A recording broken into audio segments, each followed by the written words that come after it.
They live here all year long, all alone, just like monks. What are they looking for? Digging that ice up. I think the origin of life.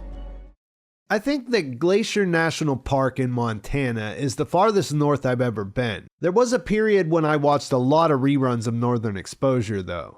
Not enough to know if the fictional town full of quirky residents where the big city main character went to embark on a life of debt peonage would be close to the fictional town of Ennis, but enough to know that the quirky characters we meet there in the premiere episode of True Detective Night Country are in a different kind of show. And I suppose since this is a 4th season of an anthology series that has had a mixed reception over its run, some of you might be here wondering if it's worth the investment. I've only seen one episode at this point, but I found it promising. There's a nice balance between some literal supernatural things and the desire to find a more rational explanation. If you only like the first season of True Detective, and particularly the idea that the world needs bad men because they keep the other bad men from the door, the fact that the 2 leads are women might produce some dissonance. But never fear, because season 4 is in a sense a reboot, since the original creator, Nick Pizzolatto, departed HBO for a new deal at FX back in 2020. Writer and director Issa López stepped in to become the new showrunner for Night Country. And while everything I've said in the last 3 sentences might lead you to believe otherwise, tonally it feels more in line with the first season than the recent ones have, without feeling like it's just rehashing the same story. The main characters, Danvers and Navarro, are interesting on their own, so they don't come across as gender-swapped stand-ins for Marty and Rust. But even if the climate in Ennis couldn't be more different, it does recall some of the spookiness they encountered so far away in Louisiana. Plus, the mysteries that I'm about to get into are pretty insane, and they do toe the line between the supernatural and rational I've already mentioned, so you should probably just check it out. A few quick things. If you were paying close attention to the credits, by changing the name, López earned a created by credit. That's preceded by one that says that this is based on the series True Detective, which means that it gets to have it both ways. Fans of the previous seasons can get a kick out of seeing familiar things like the Lone Star beer and the spiral imagery, but if you've never seen an episode of the series, you should be able to jump right in and experience this as its own thing. Next, the timeline appears to be linear in Night Country, with no jumping back and forth in time like the first season. The past does play a part, but most of the references to that in this episode were handled in a way that didn't involve Jodie Foster playing her character at multiple different ages. Finally, the series is set in the far north in an area of Alaska where they have periods of perpetual darkness, and the present-day story picks up 3 days after the last sunset of the year. Having it be dark all the time was something I enjoyed, and it added to my experience, but it did change the way it's put together and might take a while to get used to. Now let's get to what happened. The cold open takes place a few days before the events of the main story. Title cards tell us that we're in Alaska, 150 miles north of the Arctic Circle, and that it's December 17th, which is important because that's when the last sunset of the year that's about to happen takes place. A local hunter has tracked a herd of caribou to a clearing overlooking the town, but before he can take his shot, they smell something in the air as the sun is going down, and then just charge off the end of a nearby cliff to their deaths. This was set up with the quote, "For we do not know what beast the night dreams when its hours grow too long for even God to be awake." And this is followed directly by a cut to the Tsalal Arctic Research Station, where a group of scientists are studying the origins of life through core samples taken from the ice. The caribou are CGI, which isn't the best looking thing you'll see this episode. But to be fair, I prefer this over them capturing a herd of wild animals and running them over a cliff to make it look more realistic. The quote is also fake. It's credited to a fictional character named Hildred Castaigne, who appeared in an 1895 collection of short stories titled The King in Yellow, which is an influence for the show's first season and something it referenced directly. So this is a nod to the Yellow King. But when I went searching for the quote, I couldn't find anything about it until this morning when an article from Business Insider came up saying that Issa López wrote it herself.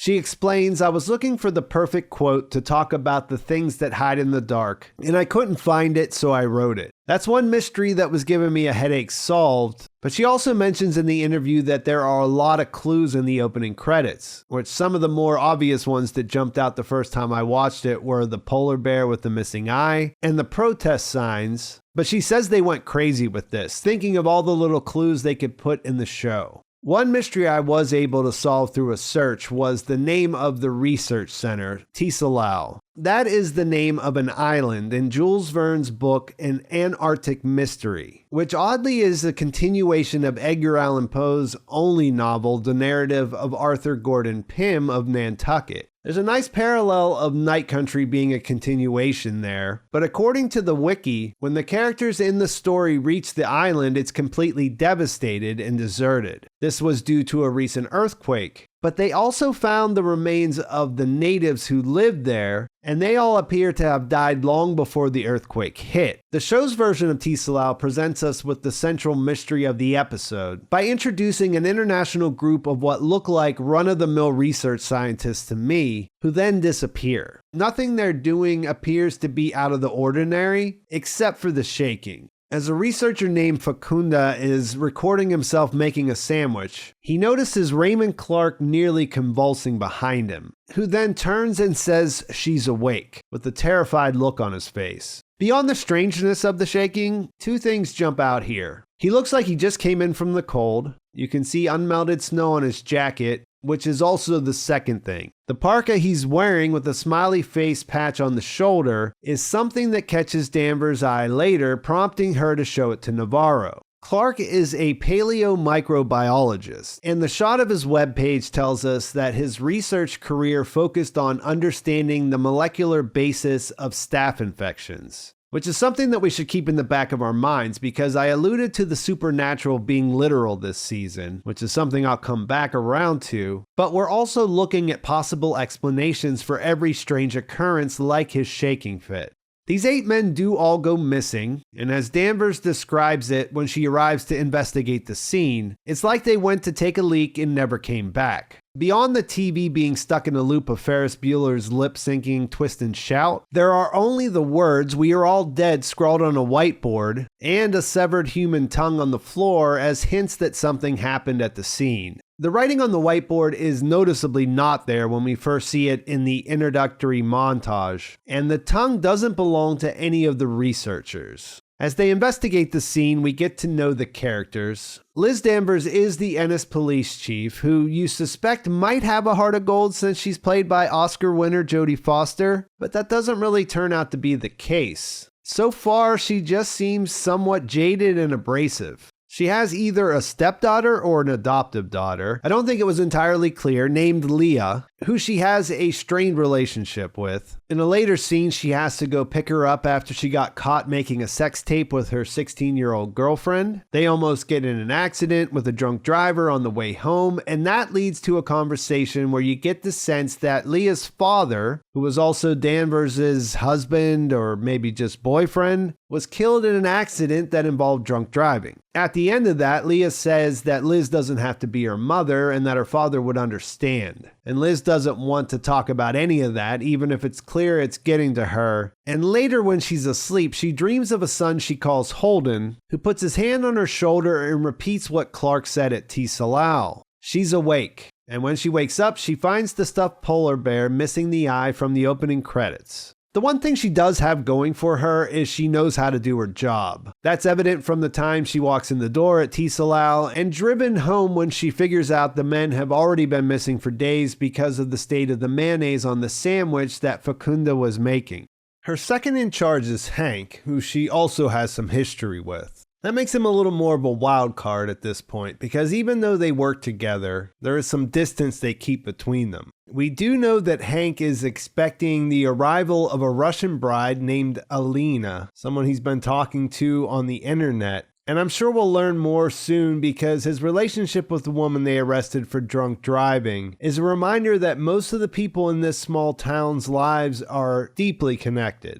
His son Peter also works with them, and you get the sense that Hank might resent how much time he spends with Liz. Pete is kinda like a kid who's caught between parents who don't get along, but he seems to manage it and he seems to be pretty good at his job. Later we'll find out that he has a wife named Kayla and a child of his own named Darwin. He shows his dad a creepy picture of a woman with blood dripping from her hands and star shapes around her eye sockets. It's the kind of thing that would freak any parent out, but the show uses it as a way to make another truth about life in this small town text. There's tension surrounding the native culture. There's some very noticeable garden variety prejudice that you would expect to see, but Pete's aversion to their son hearing stories about his culture seems like something else. One thing that's always a possibility when you have supernatural elements is that you can focus on the divide in how different cultures react to it. So Pete's contempt, or at least resignation here, which you would assume is common among the non-native characters, hints at another element that might affect the story moving forward.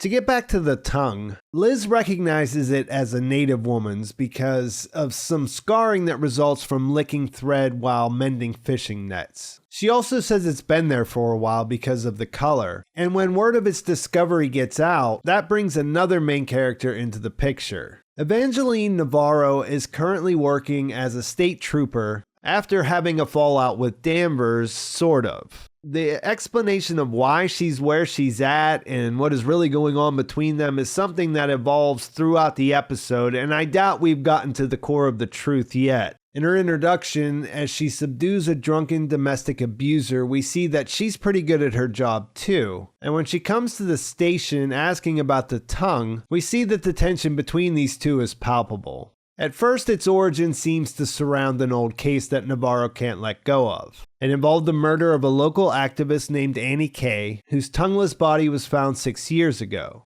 Navarro is convinced that because it's an Inupiaq woman's tongue, it has to be hers, which seems like a pretty good guess, but Danvers brushes it off. After Evangeline leaves, though, she tells Pete to look for Annie's file, because even if it's not hers, there's likely to be a connection. She did tell him it looked like it had been there for a couple of days, but that might just mean it was refrigerated. It turns out that Hank has some of the records at his house, and when she asks, he doesn't produce Annie's file. And I'm not sure that we know why yet. He might just be scatterbrained. He could just be making her life difficult because he can, but there is at least a possibility that he doesn't want that case to be solved. Which is something I didn't start to think about until Liz gets a hold of the files and tells Pete about the case. The important details shake out like this. Before her, Hank was the chief, so he was in charge when a young activist's body was found in a shipping container. Navarro was the first to respond to the call. The scene was gruesome and the victim was stabbed over 30 times. There were star-shaped puncture wounds, and the weapon was never recovered. Navarro became obsessed with the case to the point that she got into some fights with miners and pestered some of the execs. And later they put pressure on Hank to remove her from the case. When Liz arrived to take over, Navarro wanted her to pick the case back up, but she didn't. Although it's clear she studied the case, so we don't know what influenced that decision or why she pressured Evangeline to go to troopers. She tells Pete it's because Ennis killed Annie, and he just sort of takes that in as something he understands. At this point, I'm not sure I do. Ennis as a place does function as a character. The darkness leads people to act differently, and that's on top of the frigid weather and desolation. But this could influence the story in a couple of different ways, which I'll come back to. The mines have a lot of influence on what happens there, as we find out when Navarro goes to visit Annie's brother, who's a miner. He contends without the mines, there's no Ennis. No jobs, no roads, no mine taxes, no schools, nothing. In this conversation, we learn that she's a vet, and her tours led to a belief in God, but that he's alone just like the rest of us. There's a shot here of her talking to a fellow soldier who had half her head blown off. It's just there to show what's going through her head while she's talking, but it's absolutely crazy looking. And it's the kind of subtle detail that immediately adds some extra substance. From there, we get a couple of other glimpses of life in town as she moves through it. She visits a sometimes partner named Kavik and basically uses him as a sex toy. Then we find out she's got a younger sister when she gets a call from a different police officer. Apparently she had an episode where she was seeing things, and that fed into her fear that she was becoming like their mother, who must have had a history of mental illness. She experiences the final of the 3 she's awakes that people hear in this episode. When after she pours a little Bailey's in the gas tank of the abuser she arrested earlier, she hears a voice. It says she's awake. And it happens right before she sees a polar bear with an injured eye in the middle of the road. The eye makes you think of the doll Liz picked up, especially because this scene follows that one. But the other wound or scar has an irregular shape that could resemble a star if you look at it the right way. In the run-up to the end, Danvers and Navarro cross paths at Tsalal. Liz went through the evidence in Annie's file and came looking for that parka I mentioned earlier. They don't find it, but we get some clarification on their relationship, which I've already covered. And then Danvers gets a call from Pete telling her that there's been a discovery. Throughout the episode, there are scenes of a character named Rose who mostly remains a mystery. While she was outside butchering a wolf, a barefoot man she recognizes came up to her. She just says, "Hello, Travis," and then she follows him. He eventually uses a sort of ceremonial dance to point her to where the scientists' bodies are. When Danvers and Navarro arrive, we see that they're frozen and definitely dead, and it looks like they were terrified right before they ended up that way. When they ask Rose how she found them, way out in the middle of nowhere, she claims that Travis showed her. Evangeline replies that Travis is dead, and without any noticeable reaction, Rose just says "I know" and walks away. This is what I've been trying to get at concerning the supernatural elements versus the idea that there is a rational explanation that can explain everything. A dead person led Rose to these corpses. That is a literal supernatural event, but then again, we don't really know what her deal is. And if we come back to Ennis the town being a character, and one that's capable of murder according to Danvers, isn't it also the kind of place where people start seeing things when it gets dark all the time? Where there's something in the air that causes the caribou to suicide off a cliff? It makes for an interesting start. Polar bears, the caribou, voices in people's heads, something in the air, something in the water, or at least bad water showing up at around the same time these guys went missing. A 6-year-old tongue, Darwin's drawing, the tension between the cultures where one is more open to spiritual or supernatural explanations. And I do appreciate how this is all grounded through a focus on character. I mentioned several things that I wasn't sure about regarding people and their relations, and it just makes them come off as real and complicated rather than taking me out of what they're doing. Danvers is rough and not terribly likable, but Jodie Foster is magnetic, so I find myself wanting to know more about why she's that way rather than hoping to see her change. Navarro is hard, and her presence in a room is hard to miss, but Reis, who I've never seen in anything, lets moments of vulnerability slip through, and that adds some depth, and I think that works particularly well when she's interacting with Liz. And then you have Rose, and whatever it is that's going on with her. You can't really go wrong when you sign up Fiona Shaw, who was most recently amazing in Andor.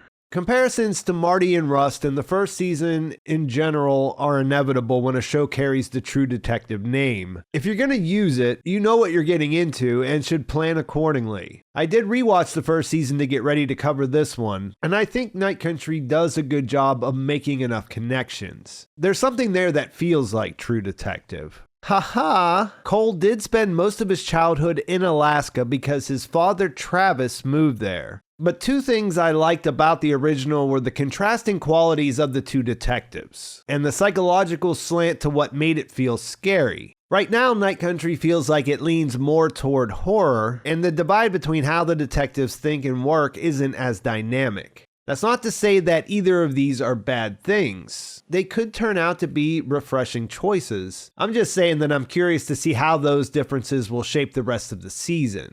We have some victims, and of course, regardless of how they became part of the ice, or they got into the ice, I guess, something caused them to go there, possibly took them there, or forced them to go there. Is this a deer situation where something came over them all, and then they just went to their end? Or are there other humans involved? Something other than human? There was an effort to paint these guys as somewhat harmless and normal. Maybe that's just a bit of misdirection, and it would really only take one if you think about it. 8 men living isolated and out of contact for long periods. That makes the conspicuous placement of the Thing DVD by the TV a nice touch. And this whole setup makes for the perfect place for weirdness to go down. It all adds up to a lot of stuff to think about until the next episode gets here, and I think that's a great place to leave things. Please like this video if you enjoyed it. Please subscribe to my channel if you haven't already, and thanks for watching. I'll talk to you soon.